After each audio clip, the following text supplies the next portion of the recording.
Hey guys, Dr. Sil here, junior doctor from Sydney, Australia. Just finishing up internship and about to start in residency, and I thought I would take a moment to make a video for the newly starting interns, the junior doctors starting in the hospital. I actually gave this talk to my hospital's new cohort of junior doctors, and I'm hoping to share the same talk with all the interns that are interested in watching. I think it's really important to start with a massive congratulations. You know, the last time that you might have had such a significant date was probably when you got into medicine and then you just grind through medical school. And now, over the course of what seems like a week or two, you will go from medical student to doctor. And it's overwhelming, it's magical, it's wonderful because for the first time in your life, you're not just absorbing knowledge as a student, but you're actually delivering and being a part of a really important system, the healthcare system. Like, it's quite honorable to be a cog in this huge machine that is healthcare. And it's gonna be a tough year, but you get to do it, and you get to be on the front line of COVID, and you get to be a positive force in the world, and that's a really wonderful thing. It's obviously not all easy work. There's a lot of hard work that goes into it. It is labor, and but that's all right. Honest labor feels good. So hopefully you won't get burnt out this year. Hopefully you have some work-life balance. But yeah, let's start with a little bit of a story. Boosh. So the story I wanted to start with was the story of my first after hours shift. So I was the intern covering a hospital. I was with two other doctors, and they were very busy dealing with someone who was having a heart attack, which, to be fair, is a good use of their time. But poor me, I was by myself and had to deal with this patient who was having ongoing vomiting and diarrhea. Now, it was known to the team that this person had gastroenteritis, and they were a little bit older, and they weren't tolerating oral intake, and they kept having diarrhea and vomiting, and their potassium came back. It was very low. It was like 2.7 or something. You wanted around 3.5. So since they weren't tolerating any replacements orally, you had to give IV potassium. Easy enough, right? You just chart it on the fluids chart. But hang on a second. Is it 10 milligrams or 10 millimoles? And was it potassium sulfate or potassium chloride? And where was the oh man, all these questions just came up. And it took me about 50 minutes to find out all the information I needed to chart this potassium replacement, which is pretty crazy, because now if you ask me to chart potassium replacement, I can do it in like 3 freaking minutes. Like, I'm not trying to brag, but if you need potassium replacement, I'm your freaking guy. I got that. I can write it super quick. And I guess the reason I'm telling you this story is the realization that what used to take me, or what did take me 50 minutes, I now can do in 3 minutes. And what is that saying? That is saying that you will start this year with a lot of friction. There will be a lot of barriers. You will not know all the processes. It's going to be a tough year. It's going to be a tough start with a very rapid learning curve, which will feel overwhelming. But you will experience this dramatic increase in efficiency, and it will feel good, because once you know how to chart potassium, you know it for the rest of your life. I now know that it's 10 millimole of potassium chloride for the rest of my life. And that's pretty cool. And look, you'll experience this with other things: charting antibiotics, calling for consults, reviewing a patient who has a fever of unknown origin. But then you'll start seeing the patterns. You'll start seeing all the, culture blood, start antibiotics. You'll see the patterns, and you'll learn a lot. So it's very cool. So in terms of structuring this talk, I just wanted to give a couple of outlines. So it's a big talk, the life of an intern. Like, I don't really know how to talk about everything. And every time I just start thinking about it, it becomes very existential very quickly. So I want to try and not be too existential in this talk, because that doesn't work for everyone, but more practical. So in terms of the talk, I'm going to talk a little bit about the good aspects of internship, the bad aspects of internships. We'll give you some tips, tips that just random tips that I accumulated over the year that I wish I had known before starting. And then finally, we're going to do an exercise. All right, I'm going to give you guys a task, something to do at home with a pen and paper. So hopefully you have those ready. But without further ado, let's get started with the good aspects of internship. Now, as I said, your efficiency is going to improve at a fast rate, and that's a really cool feeling to get better and better at your job over the year. So that's the first obviously good thing. The next thing, as I kind of aforementioned before, is you're going to be an asset to the healthcare system, which, I'm a big fan of healthcare. It's a beautiful thing. It symbolizes the best of humanity.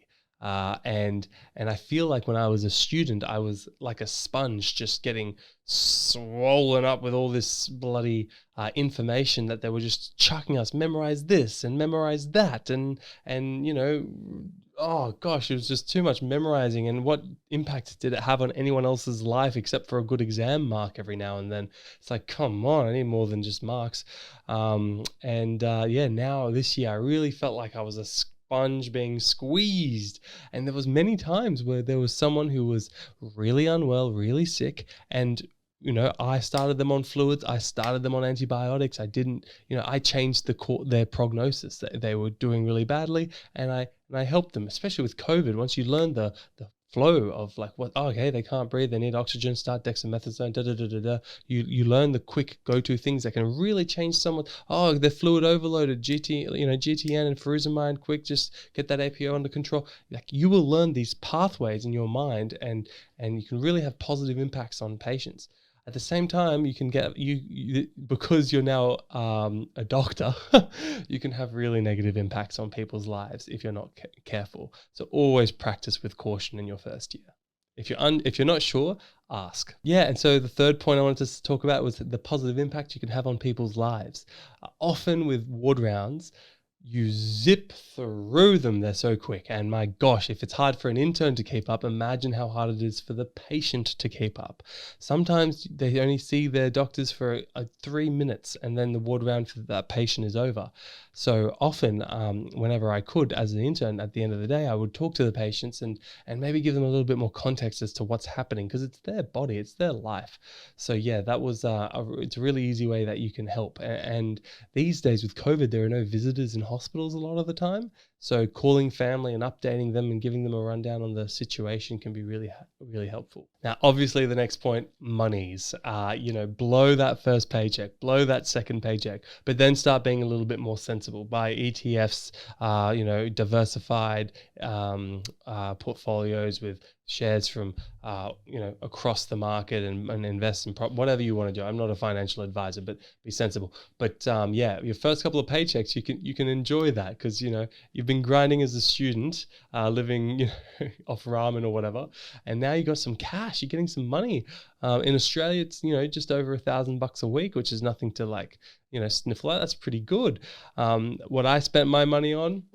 This, I mean, you can't see it, but I can see it. Maybe I'll take a photo for you guys, but this huge desk setup. I've got camera 1, I've got monitor 1, monitor 2, massive speakers, the Rodecaster Pro, wireless peripherals, sick headphones.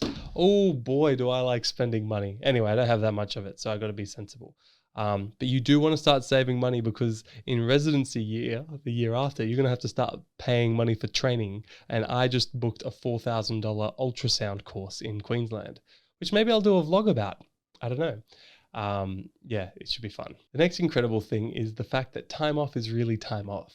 I always felt like at university, when you would finish uni, you would then go home. And that's really when work started for me. Like, university was kind of part-time, but then studying was full-time. When you go home, that's when you would study. So you never really switched off. And if you ever tried to take a day off, you were never at peace. Well, I mean, I never had a sense of peace, because it was always the opportunity cost of me relaxing is that I'm not studying, and I really should be studying because of this exam or whatever.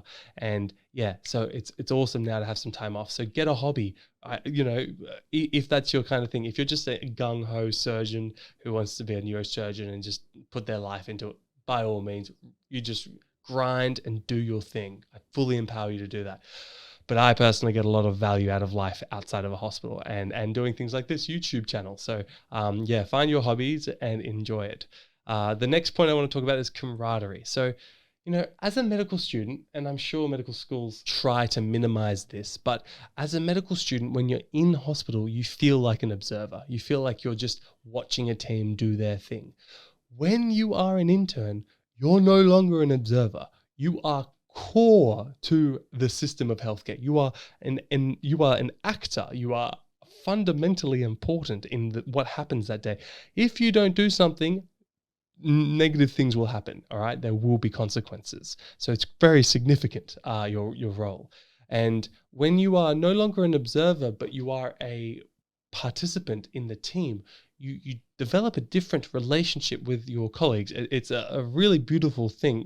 You're no longer like this distant visitor. You are in the trenches, right? You're in the front line. And you develop camaraderie. You develop like we're getting through this chaos together type feeling, and it's really a nice bond that you share with other doctors. And I guess the final thing I wanted to talk about is that PPE works. So full disclosure, I'm not that good with PPE. You know, I sometimes screw up, and I've had COVID drench me all over me. You know, COVID gets, you know, it's a virion, it's a virus. It'll find its way through little gaps in your safety goggles, and I've had it all over me, I'm sure, every day really. And I'm triple vaccinated, and I wash my hands heaps, and I've never been infected with COVID. So just to show that, like, you know, PPE works. It prevents you from getting COVID. And yeah, so just keep washing your hands. All right, good stuff. Now, the good is out of the way. As all good things come to an end, we now need to talk about the bad. Whoo-wee, the bad. Look, this is me quoting myself, which is, you know, the audacity. But I actually liked this one-liner that I said. So yeah, sue me. It's my video. I can quote myself if I want. Anyway, the role of an intern is to make the chaos of healthcare feel smooth to the patient and to the intern's team. And that is basically, I say that to kind of capture the fact that you have to take the brunt of the inefficiencies in healthcare. All right. It is a hugely inefficient system because it is so large, and it is a system of limited supply and infinite demand. You put $1 billion into the healthcare system tomorrow, the day after, you will still have needs that aren't met. People will always want more from healthcare because people don't want to die, right? I don't want to die. So yeah, it's a stretched system at best. And you know, if an X-ray didn't get done, then you have to make the phone call and sit on hold for 5 minutes to talk to the radiographer. If an antibiotic, whatever, you know, whatever the inefficiency is, you just got to get it done. You got to have that attitude, like no matter what it takes, get on the phone, call that person, get it done. Because maybe you did an electronic order for Panadol and the patient never received it. You got to go to the nurse and ask for help, or administer it yourself if you're allowed to do that in your hospital. Like, you just got to get stuff done. So yeah, you got to take the brunt of the inefficiencies, and you'll spend a bit of time on hold, but it's all part of it. Now, overtime I put as a bad thing. Some people really like it. Some people like money. Good for them. I like money a little bit, but I don't like overtime very much. I like being busy at work and then leaving work and leaving it all behind. But yeah, overtime is rough. You got to do 14-hour days, and often it's just busy days. So that's rough, but yeah, you got to do it. It's part of the experience of grinding through internship. And you got to do nights as well. So watch my other videos on how to survive night shifts if you haven't yet, because those are the tips that I use, and I really don't mind nights now at all because I have a really good system for them. Post-traumatic stress. This is an important one. Look, I'm not saying PTSD. I'm not saying post-traumatic stress disorder, because whether it's a disorder or not, if it's a disorder, you need to seek expert medical advice. You need to see a psychiatrist and a psychologist. And you know it's a disorder because it's affecting your relationships. You can't go to work anymore. You're sleeping horribly, that kind of stuff. But what you will see as an intern will cause post-traumatic stress. So you will get intrusive thoughts. You will have nightmares. You will think about it at night. You will feel overwhelmed at times and tear up. These are things that have all happened to me. And, you know, I've seen 3 or 4 thoracotomies, like people sometimes my age. I've seen a guy my age have his chest like primed open and have cardiac massage. Okay. Like, that is going to sit with me the rest of my life. I've done CPR on like a 2-month-old whilst waiting for senior help to get there. Like, you know, it's rough what you do in medicine, and yeah, it's part of it. And if you don't have the disposition for that, that's absolutely fine. There's so many jobs that don't involve that kind of gore. I'm very fortunate to just randomly have the genetics that allow me to kind of deal with that trauma pretty healthily. But yeah, some people don't process it well. And you just have to find your way of processing. So sometimes it's watching Seinfeld. That's what I do. I like, so to create a bit of space from work, I'll watch an episode of Seinfeld, something a bit mind numbing and a bit funny, or I'll make a YouTube video, or I'll play video games, whatever it is for you, find your thing. And that's where hobbies come into it, really. And debriefing with friends. Okay. Don't hold on to it. Don't let it build up inside, because it builds, right? That's the unconscious for you. And the other bad thing is COVID. Yeah. Have you heard? COVID's bad. Yeah, it's not good. Yeah. COVID's rough, but we'll be all right. We've got PPE, we've got vaccines, we're doing well. Let's keep going. I won't talk too much about COVID in this video. We can do that another time if you want. Cool. All right. We're doing pretty well with time. I'm trying to keep this under 25 minutes. So let's keep going. Let's just smash through these 7 quick tips. Damn, I'm not wearing my scrubs right now, but anyway, always have 2 pens, okay? Keep them in a close pocket. The first pen is yours. You never share that pen. The second pen is for your consultant or your attending. Now, you give them that pen, and then when they don't give it back, you still have your second pen, right? Because they never give back pens. I don't know what it is with senior doctors. They just have this deficiency of pen giving, whatever. Secondly, wearing scrubs is a great idea because you have more pockets, and the most important thing is having food in your pockets, okay? Always keep a muesli bar in your pocket.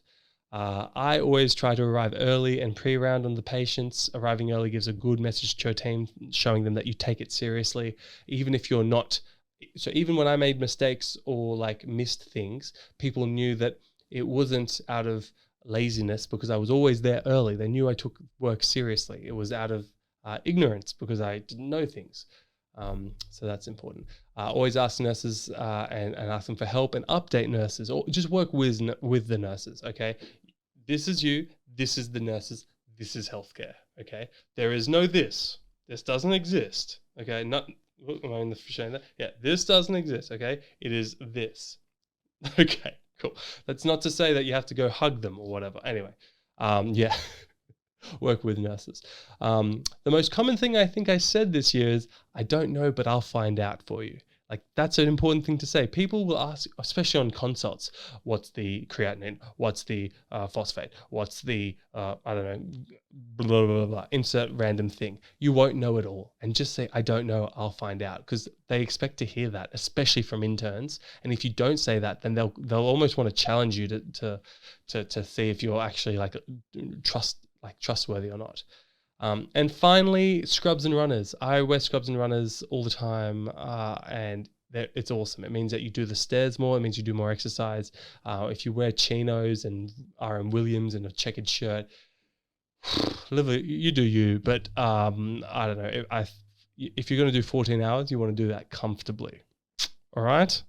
Now, let's go. Congratulations, everyone. It's time for the exercise. You have just finished your ward round, and these are the 10 jobs that you have documented.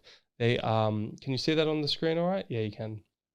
So these are 10 jobs that you've documented, and you need to prioritize, because you won't have time to do all the jobs. But you do need to get some work done. So it's 11 a.m. and you're having your coffee and you're prioritizing your jobs. So we can go through the jobs. Job number 1 is an old guy who never got an x-ray for his, sorry, if you're older than 67, I just mean, 67's not that old. I'm sorry. Anyway, let's move on. So job number 1 is a 67-year-old guy who never got an x-ray for his right elbow, so they need the x-ray organized. So you probably have to call and expedite and maybe even reorder if they didn't receive it or something online.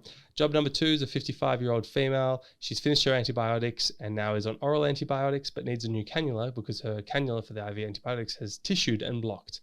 So chart the antibiotics and replace the cannula. Job number 3 is a 79-year-old lady who needs some fluids charted and a new cannula because she's not eating and she's still dehydrated, but stable. There's job number 4 for the 66-year-old guy. His family is requesting an update. Job number 5 is a 75-year-old guy, which was, you just got a page for a clinical review. A clinical review in Australia means you have to see the patient within 30 minutes. Job number 6, 76-year-old male. He's febrile this morning and desaturating to 85% on room air during the ward round. So He was stable overnight, and then you've put the finger probe on him during your rounds. He's 85%, and he's working hard with his breathing. So that's one of the jobs. Let's see how high a priority that is for you. Hint, hint. Anyway, job number 7, an 85-year-old female hasn't opened her bowels for 4 days. So you got to chart some appearance for that. You got to get stuff moving. Job number 8 is 87-year-old female. They need a rectal exam because there was no time during the ward round, and Edie didn't do one. Maybe you want to see if they have fecal impaction or a mass or something.